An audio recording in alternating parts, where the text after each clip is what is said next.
Welcome back, guys. We're here in the midst of the Jin Air GreenWings up against the ES Sharks. And so far, it's been all the Jin Air GreenWings full steam ahead, 2-0. Doesn't look like these challenger teams are up to the task here in 2019 so far. Well, these two fans who seem like they came along and made signs for one team. One of them seems like they're going to be very happy. The other one kind of feeling like it's slipping away from them, but it has to start here. And remember, ES Sharks come in with only a 5-man roster, so no roster changes for ES Sharks. Change is going to have to be in pick and ban. Back on the red side for game number 3. Blue side selected by the teams in games 1, 2, and 3, so we've traded it, but it wasn't enough in game number 2. Sharks need to change something in the pick ban. They can't just go and roll it back. Let's start taking some liberties. Let's see some Kuzan and Jisu picks. Are you really going down without swinging, Jisu? Show me that beautiful Kled of yours. If they don't, I mean, you would have to imagine they would regret it as well. You know, like, don't even give it a shot one time in the entirety of this tournament. It would feel pretty bad if you don't pull out one of your trap cards. It's one of those things where, like, let me just tell you a stat that's pretty cool. Let's talk about Griffin, their jungler, Tarzan. 12-0 career on Trundle. He's undefeated on Trundle. He didn't play it in any of those big matches where he wanted to fall back on confidence. What if he just played it and tried, you know? Especially last year when Trundle jungle was a big thing. They went down to KT, they went down to Genji, and they never played that pick of theirs. So I think even if the spot is not perfect, jam in something that you know all the limits of, especially if it's a pick like Kled, where you know your opponent has played less games against Kled than most any other near meta champion.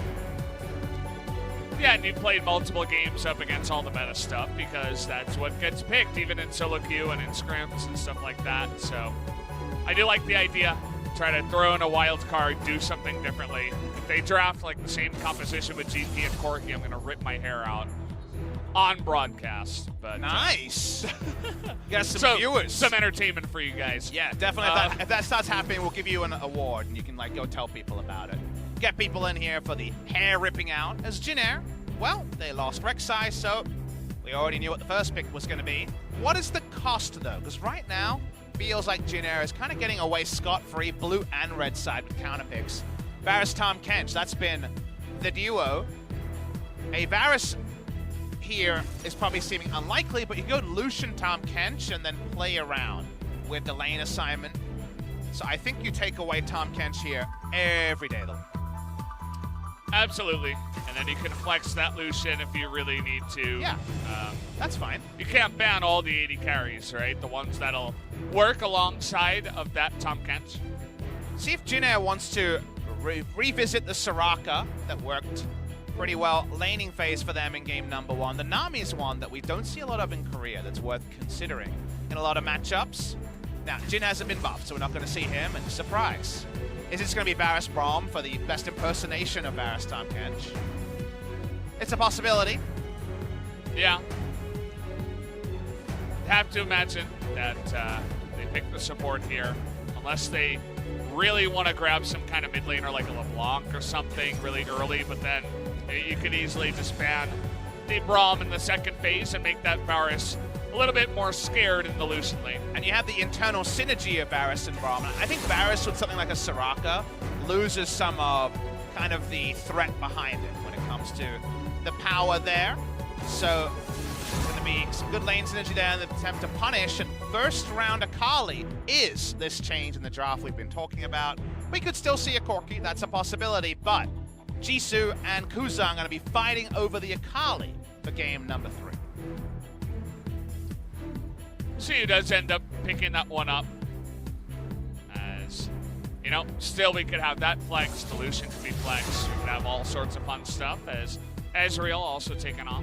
Aatrox is a bit of a kind of smelly ban. By that I mean, it smells like something's off. Aatrox's power level doesn't justify bans very often. Is a Lindarang staple, but makes you think about, okay, what is Aatrox still good against? Healing reduction and Vladimir is one you would think of. So let's see if they're leaving open something like the Vlad to be taken as a potential two-way flex. We know Kuzan is a big fan of mid lane Vladimir.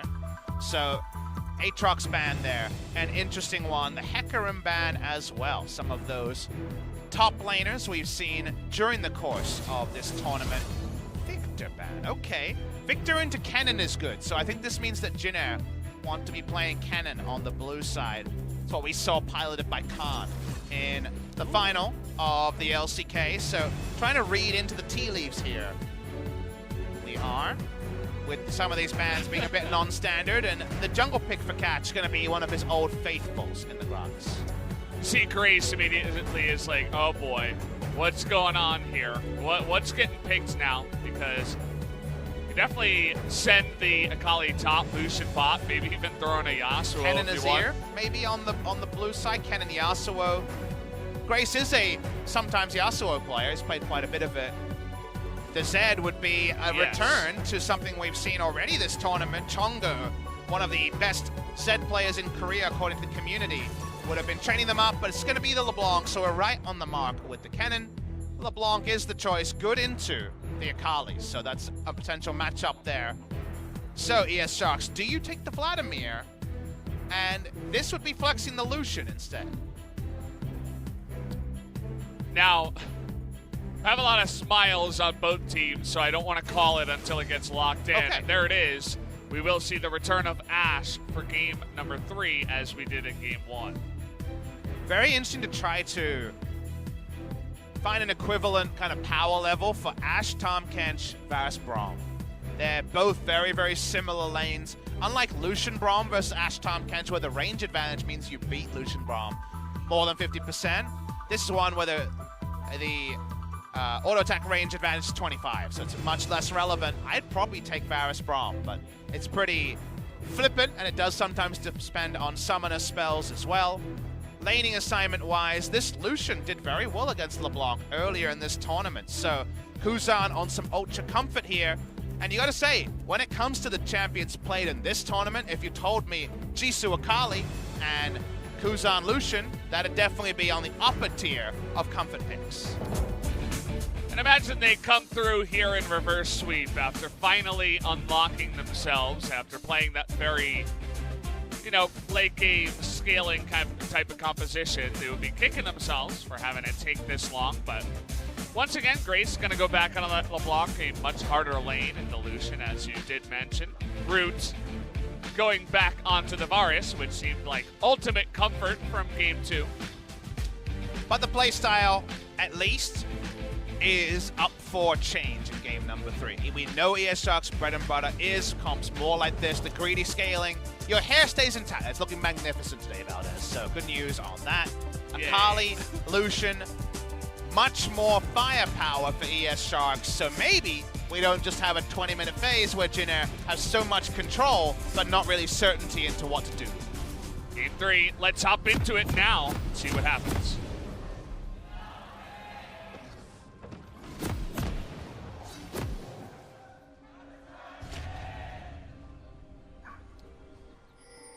Here we go. Can Jinaer pull off the 3rd great early game in a row? Feels harder up against their opponents, the champions that were selected this time around, but we'll have to wait and see if ES Sharks finally found the solution to Jin Air. Definitely a lot more power in the lanes, even though we don't have, say, 3-0 winning lanes like there was for Jin Air in game number 1. They have a lot more firepower in general. They have the Hawk Shot to help out with some of the spotting around the lanes, and Gragas has some good lanes to visit. And when it comes to team fights, you also have the fact that if Jisu runs at Varus, that's one of the champions who does quiver in fear against their fed Akali. Is the Varus who doesn't really have the ability to maneuver away from that, but on the same side of the coin, Lindarang will be going Gunblade AP and could blow up Ashe on the other side. So definitely not an 80 carries dream as the game goes on. But what can we plug and play about the lane states before then? The only thing we can see so far, and that's a pretty bold face check by GuGer and Light, is that Kuzan versus Grace. Kuzan should be definitely respecting those chains. The chain accuracy this tournament, first class. Quite good, even for Jin Air here. Nice snipe there on the ward. They actually got that down there as Nova and Roots want to already exude their dominance in this lane. And now Jarvan's coming down to the Scuttle Crab. Speaking of people who like to exert their dominance, let me introduce Cease, who loves to gank. One camp into the Scuttle. For level 1 on the lanes. No wards available for ES Sharks, so no spotting of the Jarvan, and it seems like vertical jungling is the safest modus operandum for both dual lanes, and it's what we get in game number 2. Now, Comes on through, but the question is, will the Sharks know about this? Looks like Cat's going to the blue. so sometimes it's also heralded by lane positions. For example, Kuzan will have first rotation to the enemy blue, and because they didn't put down the defensive vision, there is the chance they're being rebuffed. And in fact, that is the attempt that was made by Cease. So I think it's the right read based on the players, based on the lane situation. The chain missed. We saw it. By a lot. Put down that timestamp. It happened. He also missed the cannon, by the way. Just, you know, want to throw that out there. Always putting the pros on blast for missing them cannons. They're worth a lot. C's now looking for that gank that he does love to go for, but again, it's a Lucian this time around. Was able to make it work as Rek'Sai against Corki, which was pretty impressive, but gonna ignore that lane. We're going bot side here. This is the Griffin-style grouped lane gank. Now, Cease is definitely going to go too hard on this. You have to assume it's Cease. Oh, they're going for light here. Nice flash. Beautiful. Gonna right get on top of him. And they separated the Tahm Kench first. It was on cooldown anyway, so really beautiful gank at the bottom. These young man mechanics, man, they make me feel old. 13 years the junior is Cease compared to me, but damn if he isn't able to put them in the death chamber. Beautiful synergy there, and if you're gonna lead with a flash auto from Nova, that's the backup you want to guarantee the kill. Absolutely, and that's 3 games in a row now where he has been part of the first blood. Got the 2 kills in the first 2 games. This time it's the assist, but it might just be the assist that brings his team back to LCK. Here is Cease, the reinvade happening, and Braum Jarvan pretty fierce. Level 2 on Jarvan onwards, so we back away from that. 3 games of Varus. It sounds like a happy time. Varus has been doing really well here in this particular series. What's the Ezreal game number 1? Back-to-back Varus. Again, the start here, Devour's down. And remember, forever cooldown, right? 26-second cooldown. I imagine not available at the start of this play. It's not. Would have been available soon. Try to sign in. Oh, the Flash is so good. Every time I try to EQ Flash, I lose LP, so, you know. You instantly lose the game. Yeah. It's like you disconnect. Literally, Riot pulls the plug. It goes straight to the post-game lobby and negative LP for Papa Smithy. Maybe you just shut off your brain after that happens, and then you don't remember how you got there. Excuse me, I'm playing Korean solo queue. I make sure to shut my brain off before I queue in. Good idea. I like that strat. Maybe I should try that one a little bit more. As we're looking for another opportunity in the bottom side. No flash for Siege, but Light doesn't have his. But unfortunately, GuGer with both cleanse and flash would be hard to pull this off. A lot more variables there. He's got his boots for predatoring very soon, says Catch. He's going to be able to hit the next one. I assume the first one was for counter gank. Didn't happen. Lindarang, like we said, Gunblade into AP. It's not guaranteed, but it's guaranteed by Papa. So take that one to the bank. Papa Smithy will bet on that one. Cows come home. So for now, at least, we do have a kind of awkward lane positioning here, where they can't really stop what is a pretty good freeze timing. And with the Devour open, you can definitely get health bar leads and bye-bye cannon, says Light. Again, Jisu level 5 still able to exert his dominance as he has items. The cannon does not.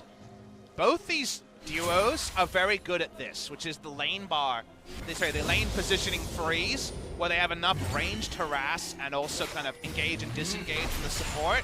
But it takes a while, and the teams will kind of take turns going for like these minute to minute and a half freezes before naturally, when you're going for poke, some minion's going to be hit by AoE, and naturally the minion will become unfrozen over time.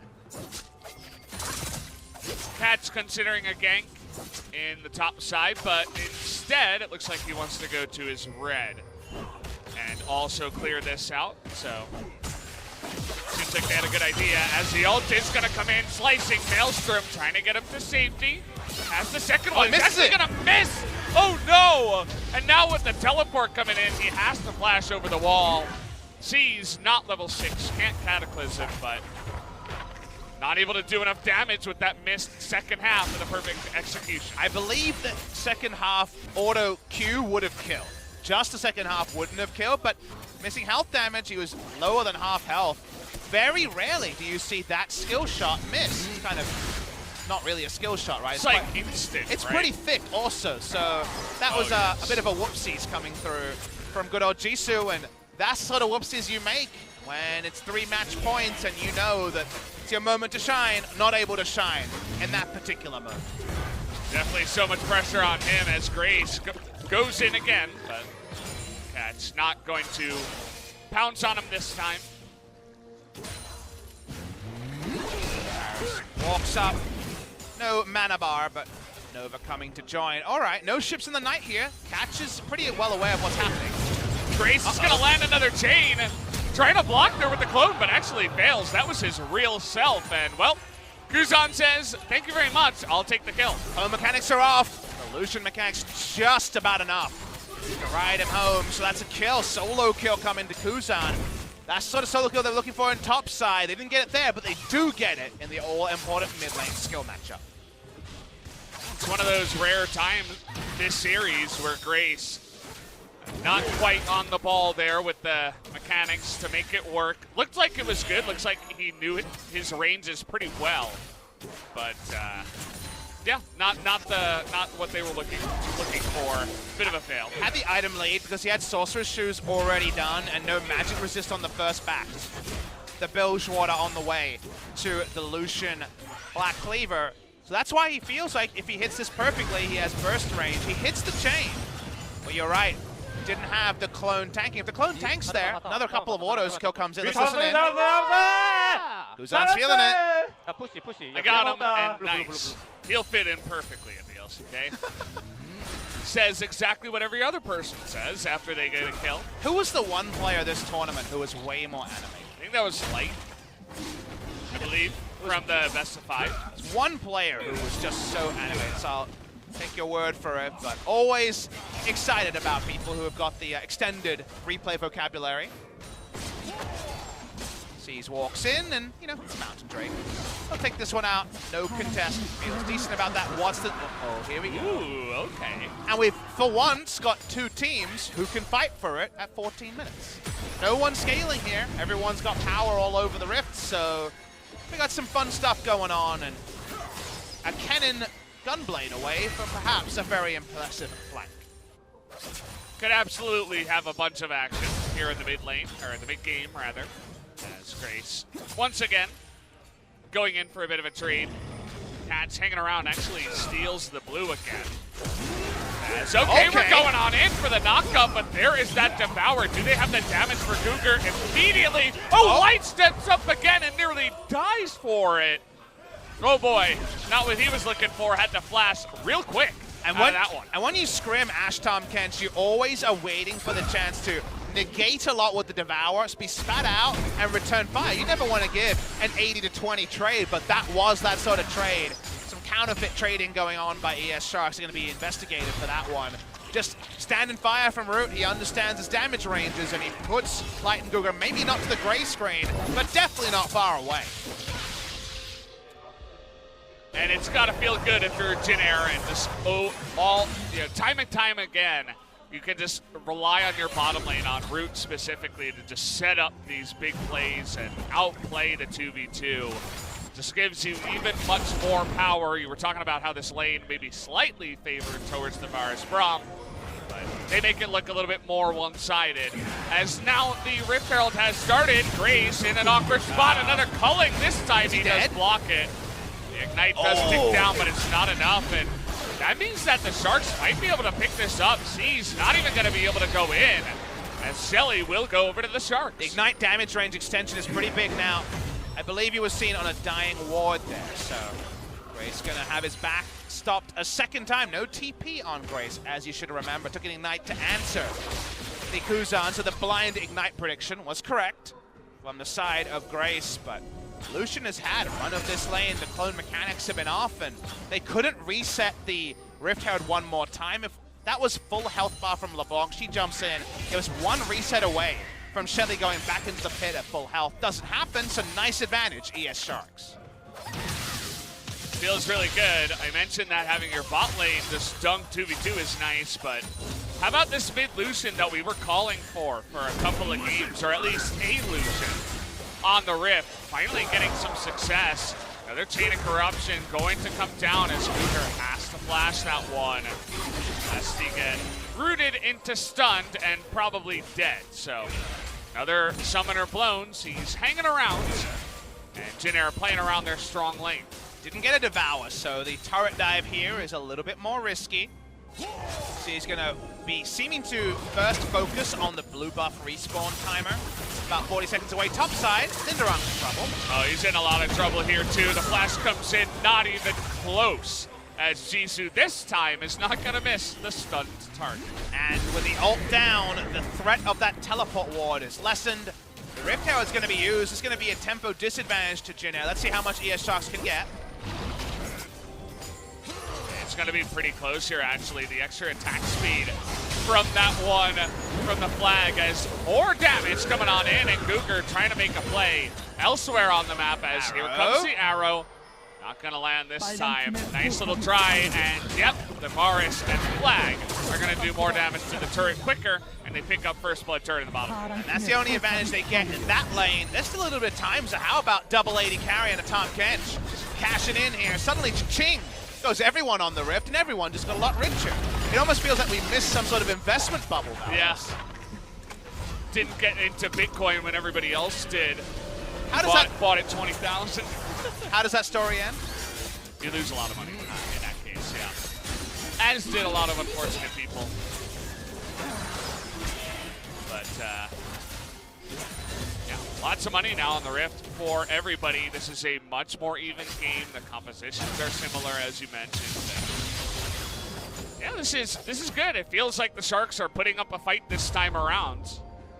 It's exactly what we kind of expected before Jinaer just put them in the ground a couple of times in a row. Better late than never, but while with VSG, we bigged up their reverse sweep on Mickey and the lads in the finals of the kind of tournament to qualify for the promotion tournament next to ES Sharks. ES Sharks just won a best of 3 and never played a best of 5, so it is only going to be their second best of 5 this year. That is something where we can't necessarily plug and play. Mental resiliency. Got some history with GuGer and Kuzan having long-time careers in the LCK. But a lot to be done, and it's all to be won. Backs against the wall. It's actually a nice amount of damage. We're going in onto root here. Is Jisu chains of corruption. Yeah, good awesome read, though, in the Shroud. Is able to land on a Jisu. They don't even really get a health bar lead from those ults being used, so I think Jinaer is going to get frisky about us. Grace, that's a lot of bunched up members for some very nice distortions. Look at that perfect TP ward. Culling does come out, but the double knockup from Z's. The cask is good, but it goes to Kennen. They're trying to target down the top. Kench with the perfect top watch is going to keep him alive, and Jisu goes down, but it doesn't matter because Kuzan is in the front line. He's going to be tanking everything up. They're going to easily be able to win this one. The dash forward, the triple kill for Kuzan's Lucian. It was all set up, but the Kennen gets so little. By the end, it's actually only on 1, and that stasis value was insane. ES Sharks just out-teamfight Jinaer when finally it seems set up for Jinaer to make their grand re-entrance into game number 3. It was looking so good, the TP ward. It was like the perfect engage, but everything goes wrong. Let's take another look. You pause the VOD review here, and you're like, yep, that's what a one-team fight looks like for a Kennen. But Kennen awkwardly has to flash. The terrain is in a weird spot. Kuzan gets out. GuGer doesn't die. And 3 people actually just take down Kennen where he stands. No threat onto double buff Kuzan, if you don't mind. And Jinaer close to a wipe, but instead they're going to be wiping their brows because the sweat is going to be getting to Jinaer in game number 3. see the amount of value the Akali got as well in the backline with the Shroud. Great play from the side of Jisu to just create space. Kuzan lives, as you mentioned, avoids the slicing Maelstrom, and then re-enters the fight with a million miles of room, essentially, to do whatever he wants. Take a look at the damage. Certainly was the Lucian show, but even Akali had more damage than everybody else on Jin Air. And this is also something bigger than just the champion name. This is Kuzan against his old org.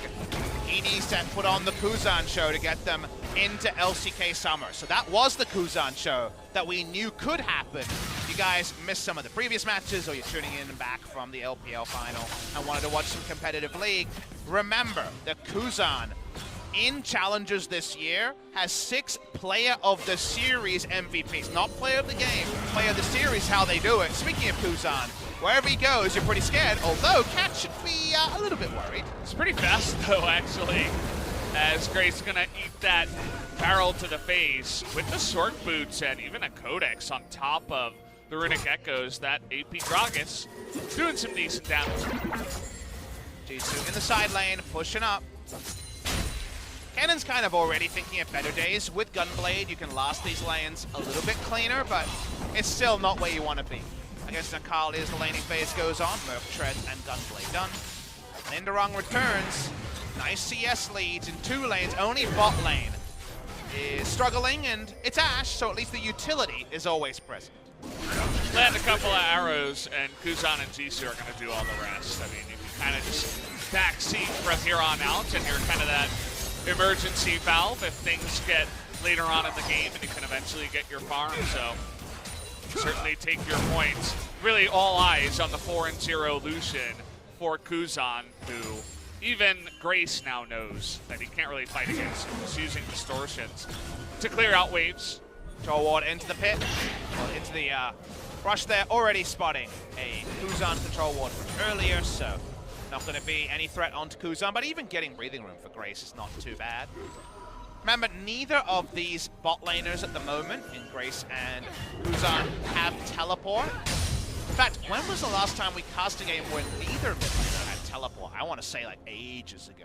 Because you kind of have to take blind teleport into most champions, because if they have a teleport advantage, things fall apart in the mid-game. Mid-game more competitive than recent mid-games. Usually it's been Jin Air getting a big lead and then the mid-game lulling out. Well, all the lulls are being abated, and suddenly it's about ESS looking for kills on Grace. Oh, not again. This time he flashes into it, as Gragas alone is going to kill that on top of that long stun. Oh, when it's from that far away, you have time to save Grace before his inevitable doom. Gragas gets the connection. It's a burst Gragas build, as we would expect. Nice play from ES Sharks. A Clear Love-inspired flash from Grace. Not recommended. I like to zoom in onto Light, who's probably just snickering after that one, saying, haha, you flashed into my arrow. It was on point. It was a good arrow for sure, but certainly the mistake of Grace to flash into it after seeing it in a panic mode. Panic flash sideways, always the trick against the Ashe arrow, which always has a pretty generous hitbox, as we know. And from there, they take the turret, they're still pushing out mid lane. Infernal spawning is when we said this game would flare. First one went the way of ES Sharks. You can't really grant a second one, because then the solo kills, the group kills, the kills in general, the kill threat kind of through the roof with 4 damage dealers on the side of ES Sharks. This could get a little bit risky too if the Sharks end up winning this game, and I believe it's the Sharks that have side selection. Yep. They can just go blue, and then it's like, you have to ban Rise. I'm going to hold that thought. Here we go. Nice knockup, actually. They're all bunched up, and Light's going to go down immediately, but they can't quite get Kuzan. I'm going to hold that point, though, because Root is an assassin. Jisu trying to get on in, but they see him, and the stuns really going to tick him down. Can he get away? Yes, he will, but great engage from the side of Jin Air against a bunched up Sharks, and there's another Infernal on the map. And another one of those replays where if you can communicate with the observers, we'd say, when was the Devour used? Because the moment Ashe dies first, something went amiss. We knew Jisu was on the flank, but seemed like ES Sharks were too bold given their recent leads. They lose the mid lane turret, they will lose the Infernal as well. This game's a whole lot more competitive, and we hope that means the fights continue thick and fast. So watching the mid, okay, so just to negate damage, Light uses the Devour or calls in the cooldown, and then suddenly they just get blown up. They know that their Akali's on the flank, but it feels like a disconnect or a lack of full information, and suddenly it looks so much less clean for ES Sharks. Thankfully, Jisu got away too. Kuzan, I just see the early kills. They don't kill the Akali, but they get close enough doing it, so suddenly it's double pen Kennen. That was already finished before the previous fight. Kennen finds it way easier to team fight than Akali, who can clean up fights, but the guarantees aren't there that the AoE that Lindarang heralds does suggest. QSS is done onto Light. He's had enough of being just thwarted by Roots Varus. Just want to immediately go down here. Good item selection, but again, he got behind, so it's going to delay his build even more. But this is the time where your mid lane is 4-0, where actually your you're at utility least Ashe. always going to do something. Because some AD carries don't have utility and fall behind, so they suck, they do nothing. At least in this case, you got a backup AD carry who's doing really well, and your utility will happen. So I agree with this choice. You don't need your emergency Hurricane. The Hurricane doesn't actually herald anything impressive. Just slow a bunch of people down. That's about it. You're not going to be doing all too much damage. Front line here for Jinaer, slowly getting tankier. Bit of armor on the side of that Jarvan. Everybody else is, you know, kind of just reaching at items like a Hex Drinker for the Varus. As after that play, I mean, the gold's very even now. It's only 500 ahead for the ES Sharks. The Infernal is going to even up that Drake alongside the Mountain. That was already taken for Jinaer. Second Mountain coming up next. And really, it is anybody's game at this point after that last team fight. We're up in the air, and with there being kind of similarities on both sides, we're looking for execution, which we haven't seen much of. They've been low kill games, they've been pretty unclean mid games from Jinaer, and ES Sharks have way more tools to try to make things happen, so maybe they will be the ones to pull the trigger. Watching the current map state, both teams have a defensive position on Baron, but no one's actually even threatening to start it. So because of that, the lull state, Jinaer is the capital of. Jinaer, the mayors of the lull state, feeling pretty good about the way things are going as they have slowed down. 10 kills total, though, at 25 minutes is not half bad for a Jinaer game. We were pretty proactive, at least in the early game once again, but and we've had 10 kills. We're slowing down. Like you said, 10 kills, it's a double-digit number, so, you know, we have to something to celebrate, right? A small thing, but checks out. That's why League of Legends, you know, whether it's the LPL final or a final in a different skin, you know, wolf's clothing, I guess, here. In this series, there's always something to celebrate. There's always something to learn. We got to see some awesome plays like Caesar's EQ Flash in this series.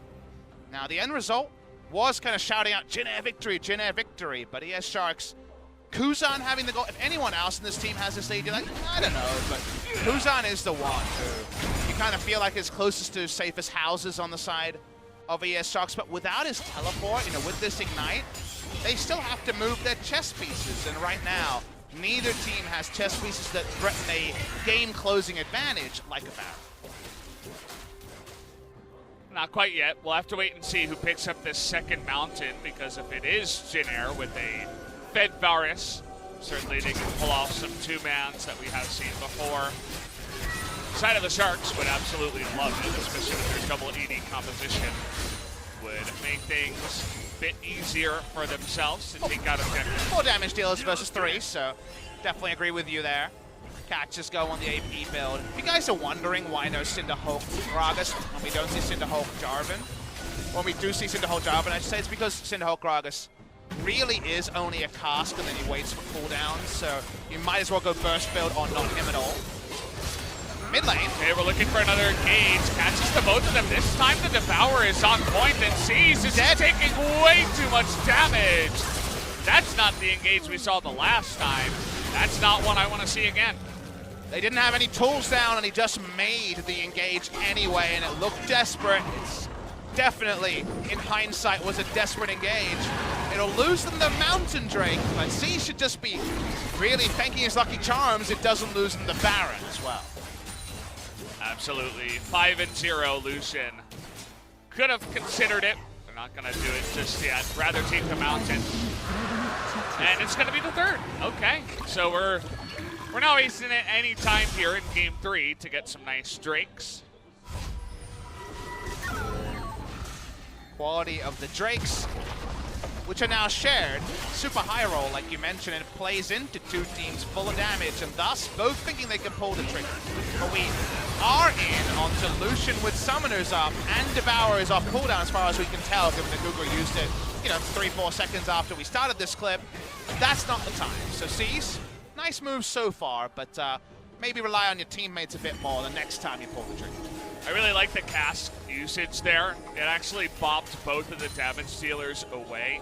Now that engage wasn't fantastic. Maybe they could have picked up more kills if the damage dealers actually went in, but in that case, the safe play to just boot them out and take down the Jarvan and get the very important objective, definitely what you want to see. Yeah, Gragas loves circle champions like Kindred and Jarvan because you can reset fights so well. And that's why Gragas, who he doesn't have the world's highest AP ratios, but if you get ahead, you can burst people because we're one of the best AP jungle Gragas we had, and score needs no introduction. Gragas still sees players. The cask is an only does everything ability. It engages, it disengages, and it bursts, so that's pretty good for an ultimate. And it's that flexibility. It means there's almost never a fight where cask isn't recommended. I can only think of Gragas Orianna as those combos where perhaps the cask does more harm than good, but normally, games like this, you do see the ultimate value of the explosive cask. Good play, Grace. Whoa. Once again, that He was curled that wonky. He put it out, and then because he reset his position, it curled onto the Lucian. It doesn't get any kills, it only looks cool, but you know what? That was cool, Grace. I like it. Actually, it's a little health advantage, but of course Lucian's just gonna lifesteal that away. We had another important moment in the bottom lane as Jisu just flexing on the Kennen, Lindarang, who Jisu didn't even have to ult, didn't flash or anything, but Lindarang lost basically all of his health. And was able to get a nice amount of damage down here onto that turret. Pushing through mid lane. Is anything on cooldown? Both AD carries have flash. Your thoughts is no. Very hard to even force the Devour out of GuGer. So making ES Sharks blink, hard. But what did Jinaer have? A great flank teleport and control wards on the Baron. You know, we kind of drilled this point into the ground in game number 2, but a Baron play, it's a Cinderhulk Jarvan who's got his tank items. May not do it as fast as game number 2, but you got to start it sooner, I think, Jin Air GreenWings. That's the terrain where suddenly ES Sharks can be stretched to a position where a flank might just bring them crashing down back to Challenger. Oh, hello, Cats. He actually took a bit of damage from the Baron on his way out, so he had to Zhonya's that one. It's not a stopwatch, it's very important. He's going to get that back. But it's kind of like a souped-up Devour timing, right? Because at this point, Gragas would have how many stacks of Ingenious Hunt? 2 or 3, probably. So his Zhonya's is about, I would guess, 90 seconds. I think it got buffed to nerfed to 120. I think it's reduced by Ingenious Hunter. So you can see the timer ticking down. It's already halfway done. It's still a triple Devour, if you think about it in terms of length of cooldown. But with the map state as it is, not a cooldown that right now, Jinaer can take advantage of. Yeah, just a mini one. And it's not going to be sad Gragas bowling, which is very happy for Cats. They are in the lead and feeling pretty good, so he's the one hanging around the Baron pit. Well, with the vision disadvantage, it's kind of slightly enthusiastic Gragas bowling because they can't contest the control wars at the moment. By the way, Gragas bowling is red side Gragases who go AP, can't burst anyone because you don't have map control. So sit behind the Baron and just throw the Q in a million times, hoping the Baron isn't taking. You get to maybe take your Raptors and then go back to just throwing Qs over the wall. So unenthusiastic gameplay for sure for a Gragas. This Gragas still is largely a pick up control wards and back. However, we see a Void Staff completed for the Gragas. You don't see that one too often. I swear he had a little smirk when he was just on camera there. He's going to be doing some pretty nice damage, actually, as we do go along, as if they needed more. Alongside of this, Grace trying to flex, and here we go with just the one mountain season. Lindarang trying to start this one up. The moment they kite up, ES Sharks are aware of it, so it seems unlikely to do it, but this hawk shot is quite slow. Oh, this might be late. Look at Catch. It doesn't look like he's going to be in range. LeBlanc is going to get it in the pit of all people. As down it goes. What a play by Jinaer to totally maybe use the idea that they don't go for Baron. That's the 200 IQ play after game number 2. That's the lull stage. ES Sharks showed up and Jinaer said, that's our lull stage, baby. We get the Baron, and suddenly Jinaer get a Baron out of nothing. Amazing. What a great play. I mean, that wasn't even with 2 mountain drakes or anything too cheesy. It was just the one, and it was without root too. It was season Lindarang. So they just take it down. Eventually everybody moves up, and the Sharks, thinking they're being baited, are just too late to the party. And if you're joining us from other streams and wondering why is that a 200 IQ play that's ran at the Baron, it's all about ES Sharks. Game number 2 was Jinaer having a comp that literally screamed, start Baron, and then kite away from it. Didn't go for the Baron for 25 minutes, and eventually got over the line. That's why in this game, you can never expect them to be this damn aggressive. They do it, and just the words from the coach, hopefully, just like we were talking about saying, go for the Baron when you know you can kill it. They listen to Coach. Coach Han somewhere, no doubt, has the biggest smile on his face because his team amps up the game in a spot where not many people could predict that will be the next move from Jinaer. Certainly a great move, and now that means Jinaer holding the reins of this game. But hold that thought, Kuzan. Thinking about it, but thankfully Grace is like, nah, I don't want any of this. However, if Grace just delays backs as if he's delaying backs on a Baron member, remember Kuzan doesn't have teleport. Maybe it's the best use of his time, just run at the Lucian and not die, but keep Lucian away. He's got some wave clear. He can open up with the culling, which is doing a lot of damage. Right now, Kuzan being called between lanes, starts to walk down, knows the turret's going down, and eventually gives it up. Grace misses his distort. Whoopsie on that one. Still in range, though, of the minions, and that means that I believe he got that turret up in the top side, too. So nice little play just to stick around out of range of the Lucian. There is only a Mountain Drake to separate the two teams. Everything else is basically the same stats-wise, unless there's a lot of unspent gold. Kuzan has a 950 gold bounty by the old system, sitting on 650. He might lose this game 5-0. That would be a joy and a wonder in itself, but this time around, doesn't look like that double distortion should get him to safety. See you later. Grace, he went a little bit too far this time with zero vision. Jinaer trying to bring the minion wave up. They still have Baron, remember. So these minions move faster than ES Sharks can respond to, and you got a kill. Nice kill, mate. We got mid lane inhibitor turret as a response. Question is, can Jisu force them into a fight? They're gonna try. Hey, arrow comes out, and oh man, where'd he go? Way too fast on that Dead Seas here with the stone plate. He's gonna survive on the far engage as well, but here comes Kennen from behind. Doesn't matter that Jarvan did go down the Varus, and Lindarang, they're still doing enough damage, and another guy goes down, and the push will continue. And they already got the inhibitor turret as Baron buff expires. They're gonna push in. How much can they get here? It's only Ashe and the Lucian to defend.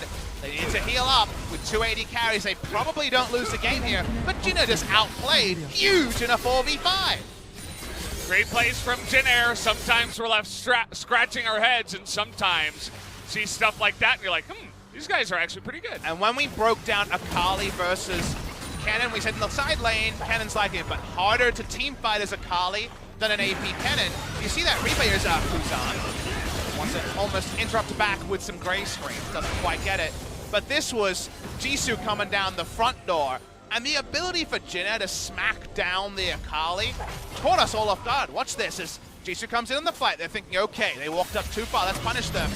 Instant cleanse, and then just blowing up Jisu so fast. Well played by Jinaer.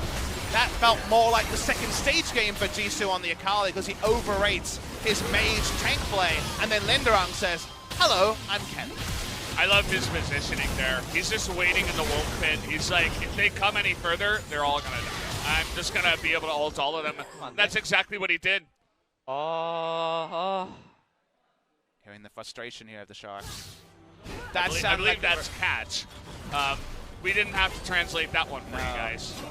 That's anguish. That's staring at Jinaer again in the lead now in game number 3. This felt like ES Sharks with the most agency. 5-0-2, so not the 5-0-0 stat line, but still sad from a Kuzan perspective. They lose this one. All of that hard work, it got them so near.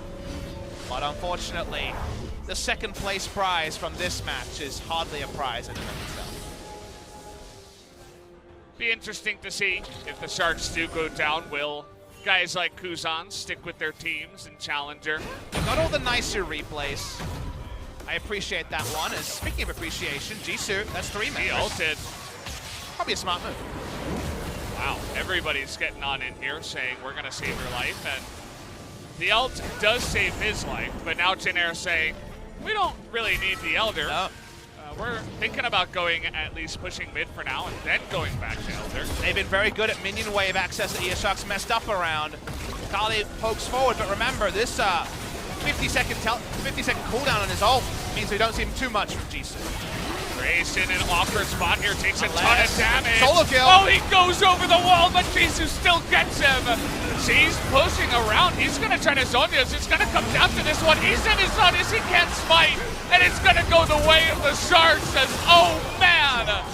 Jinaer with the great play, but then they throw it all away on Elder. That was a huge mistake. They DPS down the Elder to 2,000. And then you see an ult stasis from the Jarvan. That's never the right play. They're going to lose both buffs from that. Oh, boy. Do we have ourselves a fiesta here? As, man, it's looking like the game was already on the cards. We knew what was going to happen, but now it really could be the Sharks game from here. And you know what it's looking like? The battle to be the 10th placed LCK team.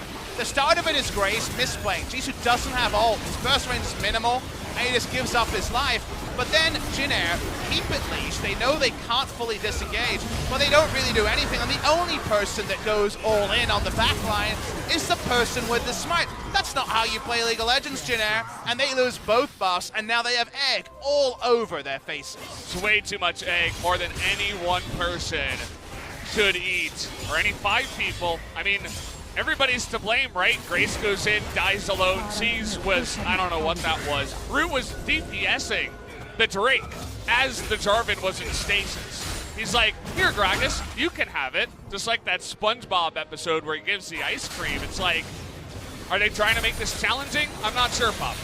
Well, quantity of League of Legends is something we can provide tonight. So, let's go for what we can provide. It's the last day of Korean League of Legends for a while, so we got nowhere better to be about as we're ready to see this one, let's say, degrade from where we are right now. If it falls into a fiesta, I'm front row to enjoy some fiesta.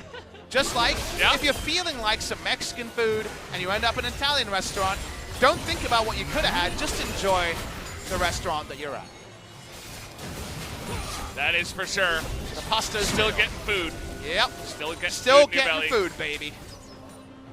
Now the Sharks with the lead in both buffs. They're going to be looking to take some objectives. The push is down on the bottom side.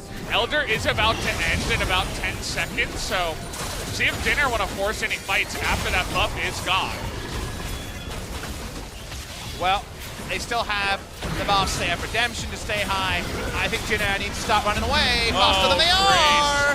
That arrow was a wonder in itself, but looks like with the double mountain, they're just going to continue trying to push, but then rethink it and actually back away. It gets to really awkward terrain where you're so far into the enemy base that Kennen accidentally is going to pop the ultimate stasis and maybe one of your carries dies.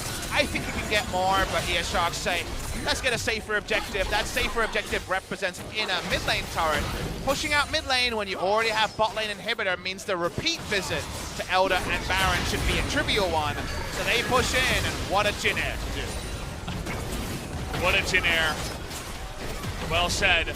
Grace still trying to make some action happen and poke down some health bars, but he's not the guy that has the lifesteal. Ashe is at full health. You could use the Q on GuGer, it's not going to matter.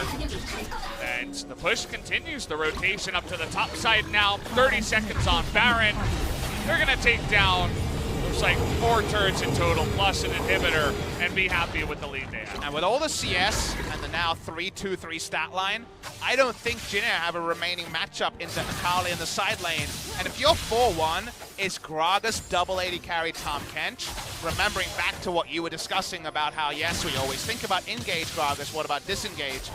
Boop them away with the cast, have Tahm Kench there to catch one of them if they fall. The trust fall there is so easy.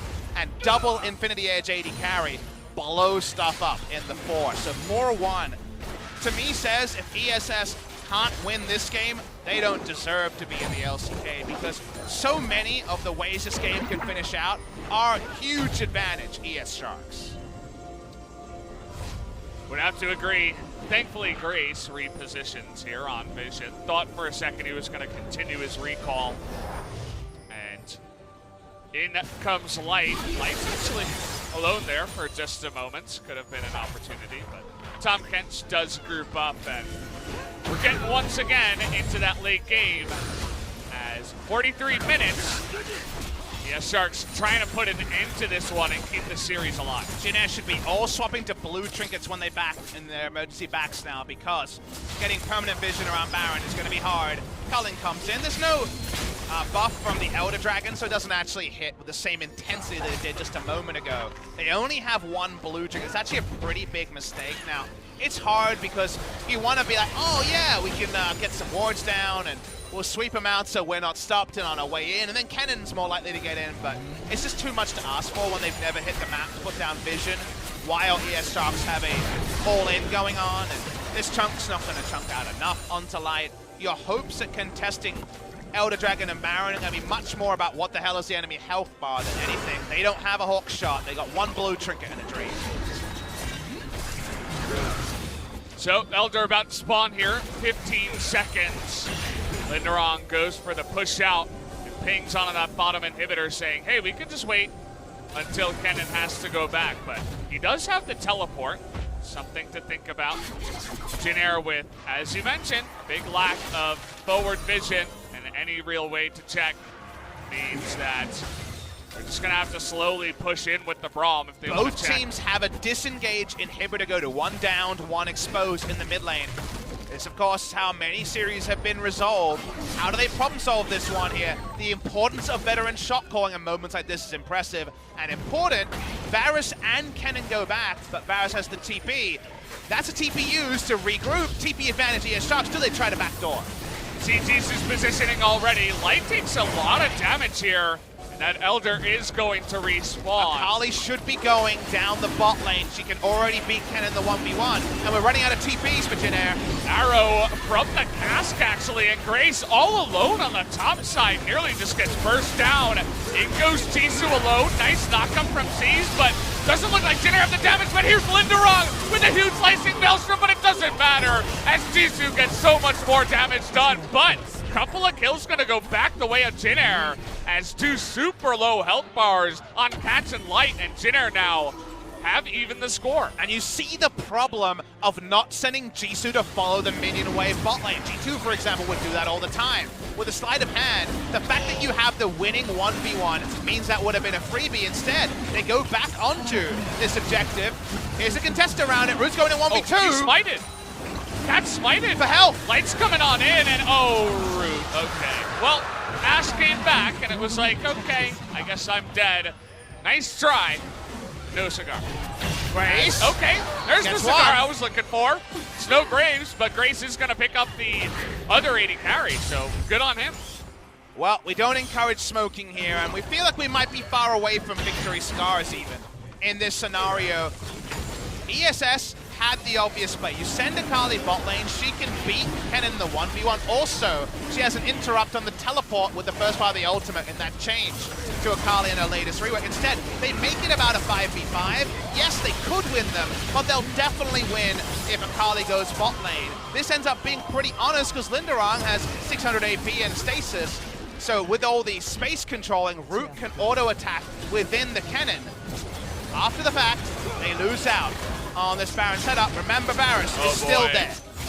It's 4-on-4. They're actually going to just turn as, okay, finally the Baron will go down, and that's a hell of a lot of damage. In goes Akali, picks up a sweet double kill, and ES Sharks now with 4 minutes of Elder, and the Baron will look to end the game. That should be the end of it, Valdez. I can't see them fighting through 50-second death timers on Jarvan and Braum. Only damage remaining, but double Elder and Baron. Here it is, the Season 1 arrow. Let's follow it. Where's it gonna go? Go. How do you do it? You a FIFA caster. Right through the 2 turrets there. It's a big one as Grace. Nicely done. I like what he's trying to do here. Just doing as much LeBlanc power as he can and poking them out. You missed a really obvious goal there. I thought you were going to do it. No, I was leaving it to you. You're the man in our duo that does it, Valdez. Maybe next time. Will there be a next time? I hope that so. ever going to happen I again? love the from downtown arrows. In case you guys didn't know, Ashe used to be a mid laner. You'd take teleport, shoot the arrow from base, start to teleport in, and then if it hit, free solo kill, baby. Oh, yeah. It would, you know, you'd have enough damage to just kill them afterwards. It was season 2. Yeah. The good old days. Well, the good old days are days that Jinaer live in, and ES Sharks don't. Jinaer is the good old days. They've never won, they've never reached a final, but they've always been in with a shout. That has been the Jinaer way. That's why they have a loyal fan base, but their loyal fan base is very used to games like this where they can make some mistakes, where they haven't been able to maintain kind of the best of their carries or the best of their roster. I do wonder what the best of Jinaer all time would look like in terms of player power. AD carry, it would be Teddy. I think he was better than the Captain Jack that ended up on Jinaer quite late in his career. OQ as well, never got to that level. That Nova almost dies the Culling, but we're swapping Gragas for Braum. It's a good trade, but I don't think it's going to stop this turret from going down unless Grace can pull off some more magic. And even just one auto now means that Grace is basically going to die with the Elder. And we should have our third inhibitor falling here soon as the pressure is really on by the Sharks. It's really hard to lose this game for ES Sharks, and there's the arrow. Catches the Varus, but okay, really nice cast is going to kill Jarvan, and it looks like ES Sharks should be able to do it. Flashing on in, but okay, down they go. And the push will continue with that Elder. Lindarang just disappears. Root trying his best, but it's not going to be enough. And guys, we are going to be going to a game number 4 as the Sharks are able to pick this one up. Jinaer don't get sold to 50+ minutes anymore. Double Elder, and the buff Baron was the answer to 94 minutes to drain. So in a half 94-minute game, in this particular game, goes the way of ES Sharks. Jinaer, they kind of, at moments in that game, looked like a team that had already thought they'd done the job, but it's a best of 5, not a best of 3. 3 games in, Jinaer still have 2 more match points, but the ES Sharks will not go down without a chance at the reverse sweep. We had that moment where we zoomed in the camera on Catch and he made this sound of anguish, as you put it. And then right afterwards, they were able to win a big team fight at the Elder, take it down, and turn this game on its head. So, kind of gifted a second chance at life in the LCK. Still not going to be easy, as they have to win 2 in a row, but at least they have the confidence now, and they look much better with the comp that they were using here in Game 3. And the comp they were using is the comp we've been asking for. Deprioritize bot lane, take Varus versus Ashe, Tahm Kench versus Braum, and then get those solo lane picks that you know they can leverage. That's what they do. Do they do it on blue or red side in game number 4? Because I have not been impressed with their blue side drafts. Go on the red side, guarantee yourself at least 1 counter pick, and try to deprioritize bot wherever possible. Look at that AP Gragas damage. did more than Akali somehow, as obviously the biggest bar, I'll call it, does go to the side of Kuzan. Take a look at that moment where Jin Air looks like, oh, maybe we're going to win this game. Nope. Nope.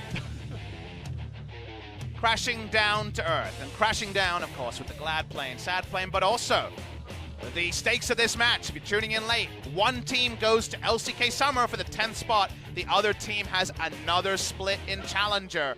The fact that there is only one region with promotion relegation lets you know that drop is precipitous. So this is really high stakes. A lot of work being put into this one best of 5. A lot of work to be done by both teams. Jinaer thought they might already be done. No, no, no. More League of Legends. We got more Jin Air games coming at you guys soon. The ES Sharks turning up the heat a little bit. Yep. As Jin Air was able to play with them for that early game at least. You know, Root was still doing well, but Kuzan on that Lucian definitely was the MVP of that one. Really controlled the mid-game, was able to outplay Grace, get a solo kill, and really do enough damage. So we're going to join you guys for Game 4 in just a little bit.